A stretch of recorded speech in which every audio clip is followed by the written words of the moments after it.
Hello, कैसे हैं आप सब। आज मैं आपको संत कबीर दास जी के जीवन परिचय के बारे में, इनकी जन्म मृत्यु, इनकी भाषा शैली और इनका जो साहित्य में स्थान है उसके बारे में बताऊंगी। तो देखेंगे इनका जीवन परिचय। संत कबीर दास जी हिंदी साहित्य के भक्ति काल के एक महत्वपूर्ण कवि हैं। इनका जन्म 1398 ईस्वी में उत्तर प्रदेश के लहरतारा नामक स्थान में हुआ था।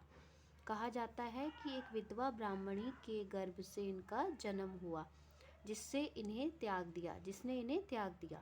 एक जुलाहा दंपत्ति नीमा और नीरू को वे लहरतारा नामक तालाब के किनारे पड़े हुए मिले, जिन्होंने इनका पालन पोषण किया। कबीर दास जी के गुरु संत रामदास थे। कबीर दास जी पढ़े लिखे नहीं थे। उन्होंने यह स्वयं भी स्वीकार किया है कि मसी कागज छुयो नहीं, कलम गयो नहीं हाथ, कि मैंने कभी कागज नहीं छुआ है और कलम मेरे हाथ में नहीं गया है। इनकी रचनाएं हैं।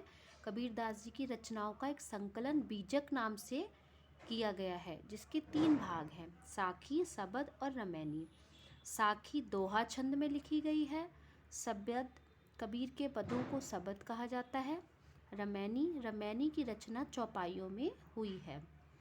इनकी भाषा शैली कैसी थी देखेंगे। इनकी भाषा में अनेक भाषाओं का प्रयोग हुआ है, जैसे खड़ी बोली, पूर्वी हिंदी, राजस्थानी, पंजाबी, ब्रज, अवधी आदि प्रयुक्त हुए हैं। इसलिए इन सभी भाषाओं का उपयोग करने के कारण इसे पंचमेल खिचड़ी या सद्दुक कड़ी की भाषा भी कहा जाता है।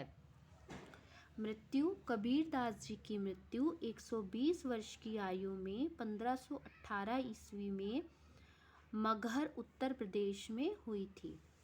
हिंदी साहित्य में इनका स्थान पता है सबको कि हिंदी साहित्य में इनका कितना महत्वपूर्ण स्थान है। ज्ञान मार्गी कबीर दास का हिंदी साहित्य में मूर्धन्य स्थान है। उन्होंने जीवन के हर क्षेत्र में सत्य और पावनता पर बल दिया।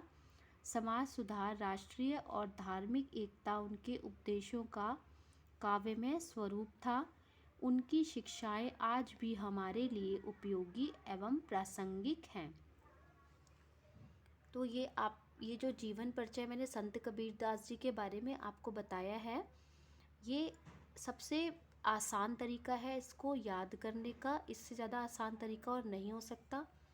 इसको आप अच्छे से समझ लें। इसमें सारे मेन पॉइंट मैंने अंडरलाइन भी कर दिए हैं।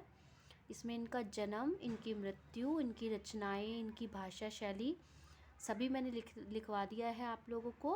और आप चाहते हैं कि आप आने वाली वीडियोज़ मेरी देखें, तो आप मेरा चैनल लाइक करना और सब्सक्राइब करना ना भूलें।